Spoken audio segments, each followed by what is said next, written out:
Hey guys, welcome back to the channel. Today I want to talk about Sweet Baby Inc. I want to talk about Concord. I also want to talk about a game that came out and I didn't even know that this game came out in 2024. That's how much that this thing has been marketed towards everybody. And it kind of seems like they wanted to hide it, which is Unknown 9 Awakening. Now, if you've heard about this, drop it in the comments when you heard about it. And did you buy the game? That's what I want to know, because you'd be in the minority because I don't think a lot of people have bought this game. I mean, I have a lot of questions for Sweet Baby Inc., which they're the ones that were contributed to the narrative, I assume, to this game. They're connected somehow, but we're going to delve into it in this video and find out what is going on. Like, what specific DEI practices does Sweet Baby Inc. implement when consulting on these game narratives? Like, how has the game industry's reception of DEI changed since Sweet Baby Inc. started its work? I mean, what steps does Sweet Baby Inc. take to ensure their cultural authenticity and character representation? I mean, there's a lot of questions here. I mean, I don't know how it's going to get answered, but we're going to delve into it. And the first one I want to talk about is actually Concord. I want to discuss how this game failed so hard coming out. I mean, honestly, it was kind of like like this game came out and we could all see it. We were all watching it. The reception of this game was just absolutely awful. So if you don't know what it is, Concord was the only game developed by Firewalk Studios, a studio located in Washington. It was founded in 2018, and Firewalk initially developed Concord in collaboration with its parent company, Probably Monsters, until the studio was acquired by Sony Interactive Entertainment in April 2023. So, designer John Wenczynski said the game was in development for around 8 years. Okay, 8 years Concord was in development. And according to Video Game Podcasts host Colin Marathi, citing an unnamed Concord developer, the game had developed costs of, they reckon about $400 million. So it took 8 years to develop. It was $400 million. So although this figure was disputed by several PlayStation developers on social media, Marathi said the game had been intended as a tentpole title by Sony, who believed it would eventually expand into a major franchise akin to Star Wars, and reportedly an internal culture of workplace toxic positivity, they said, and a belief that it was impossible for the game to fail, caused critical feedback to be ignored. And reacting to the game's reported development cost of $400 million, it was questioned by media reports that took the figure seriously. There was a quote here: "No game has that dev budgeted. The press reports are the laughingstock of the industry. Concord didn't even get any above-the-line marketing spend." Okay. So a senior editor of The Verge agreed the claim was not believable. And I quote, "I'm amazed, but also not amazed that publications have run with this number. You only have to look at the Probably Monsters funding to know it's nonsense." Okay, so we're just going to go into the critical response for this. The Concord received terrible, mixed, or average reviews. Okay, so some of the reviews from aggregator website Metacritic, based on 45 reviews of the PlayStation 5, 20 reviews for PC, and OpenCritic, the game is recommended by 22% of the 62 critic reviews. Push Square rated it 7 out of 10 and wrote, "Firewalk's debut may not be out of this world, but it's genuinely pretty good overall. Concord has the bones of a fun multiplayer game, but it's missing the meat." Video Game Chronic rated it a 3 out of 5 and was critical of the $40 price, advising players to wait until the game was available on PlayStation Plus. Eurogamer rated a 3 out of 5, attributing the rating to the heroes' modeled character design, writing, "The heroes seem to be very visually either under or over-designed." So when the sales came out for this Concord game, upon the release, the game was a commercial failure that failed to exceed 700 simultaneous players on Steam platform. Yikes. That is so bad. 700. That is so bad. Far lower than the 400,000 initial Steam players for Helldivers 2. Yeah, I was on the Helldivers 2 train when this came out, so I didn't even know. I could just look at Concord and just, it wasn't for me. I could tell it wasn't for me. So a first-party live service multiplayer game released by Sony on PC and PlayStation 5 the same year, which was Helldivers 2. The PC Games then attributed its poor sales to a combination of lack of uniqueness and a high price while competing in a heavy saturated market dominated by free-to-play games like Overwatch 2 and Valorant. Okay, and then we jump forward in time. On September 3rd, Sony announced that Concord would be taken offline and that all copies of the game that had been sold up to that point would be refunded, citing that the aspects of the game and our initial launch didn't land the way we'd intended. You think they would have game tested this game? You think they would have tested it before releasing it and said, and that they would explore options, including those that will better reach our players. The game was delisted from digital storefronts and the game servers went offline just after September 6th, 2024. So from September 3rd, they made an announcement. We got to do some changes. We got to better reach our players. Literally 3 days later, it shut down. September 6th from September 3rd. The swift shutdown was attributed to several factors, they said, including Concord's failure to differentiate itself from established hero shooters like games, Overwatch, Apex Legends, its lack of innovative gameplay mechanics, its generic character roster, and its poor map design. The game also faced criticism for being a full-price release in a genre where most competitors are free to play, as well as 8-year development cycle, making it feel outdated upon release, with it struggling to align with evolving market trends and player expectations. Due to the commercial failure of the game, its game director Ryan Ellis announced at Fireworks staff that it would be stepping down from his game director role and moving into a support role instead. And then in October 2024, Sony shut down the game permanently and closed Fireworks Studios. The game Concord was the second shortest living online game to date, eclipsed only by the 8-day service life of The Culling 2. I mean, that is just terribly sad. So now that we've discussed Concord, I want to jump into Unknown 9, Awakening. Okay, now we're discussing Unknown 9, which was created by Reflector Entertainment, which is a Canadian video game and transmedia studio based in Montreal, Quebec, and we're just going to go over what's going on. They were originally established in 2016 by a group of industry veterans with the aim of redefining immersive gaming storytelling. An acquisition happened in September 2020. Reflector was acquired by Bandai Namco in Europe, which expanded its scope and resources. Reflector Entertainment focuses on creating expansive, immersive narrative universes that span multiple media formats, including video games, novels, podcasts, comics, potentially film and TV. I mean, they're in all types of things, okay, now that with the Bandai Namco. And the most notable project is Unknown 9 Awakening. Now, this was going to be the flagship project for the company. An action-adventure game featuring a protagonist with supernatural abilities, and it is aimed to be the first entry in a broader transmedia universe, but faced significant commercial failure upon its release. Alright?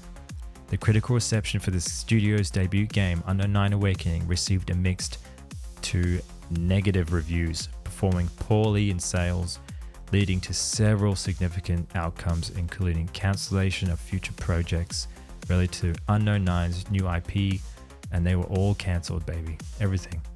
Layoffs happened for Reflector announced layoffs, with some reports indicating up to 18% of the workforce was let go, reflecting on the game's commercial failure. Okay, this is affecting people's lives. All right. The studio announced a strategic pivot focusing on existing Bandai Namco IPs rather than the original content because it was such a pile of poop.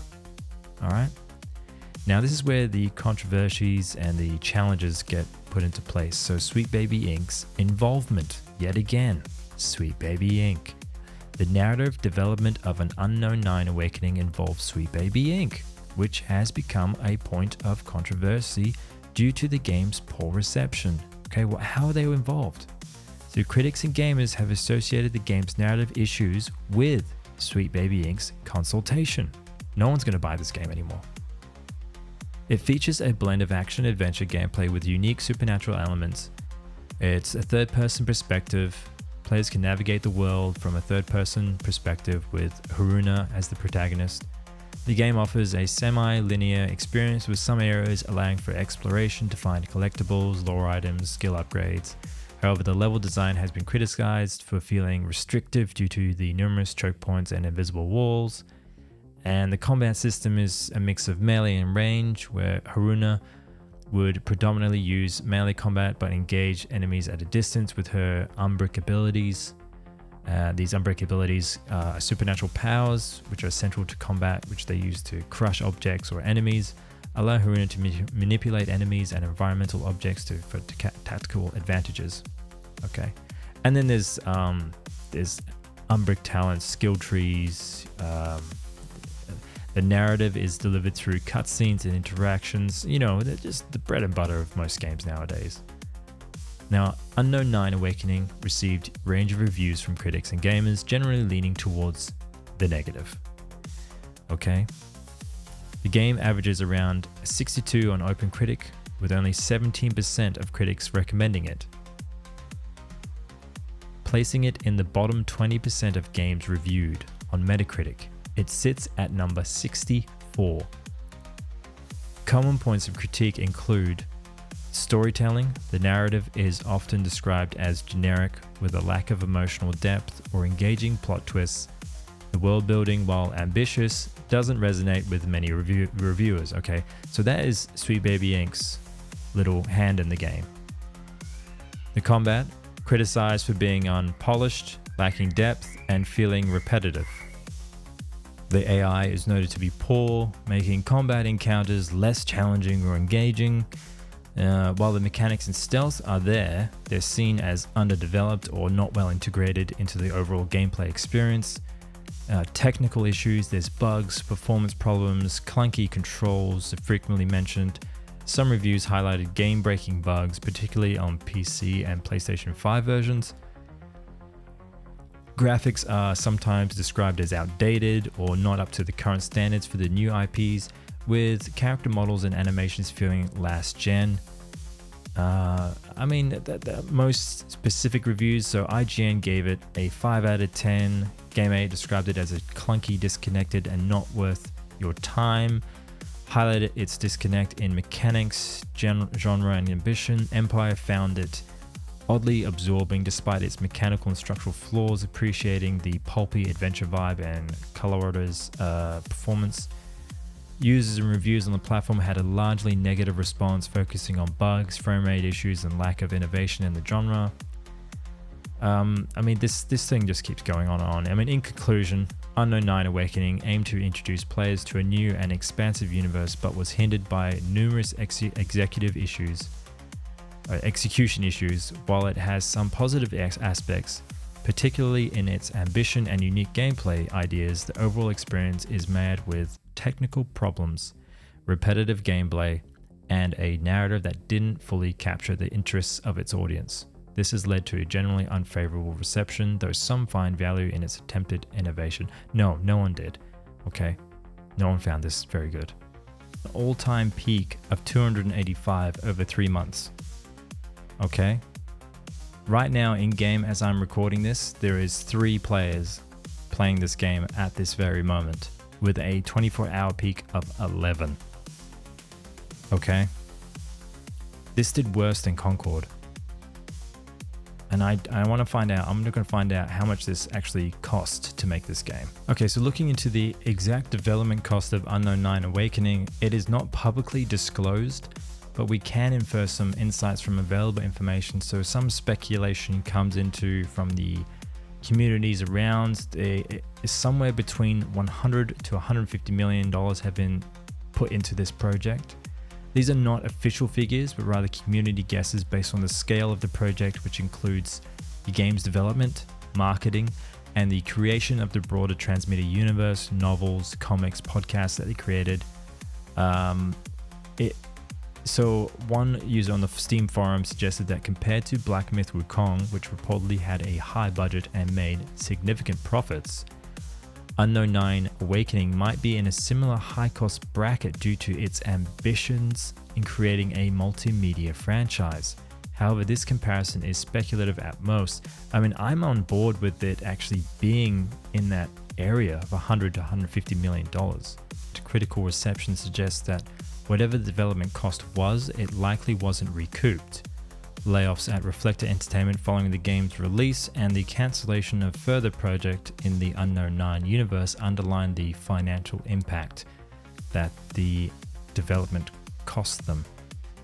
There's sentiment, particularly in social media and gaming forums, that the game was a financial disaster for Bandai Namco, with some attributing part of this to the involvement of Sweet Baby Inc. yet again.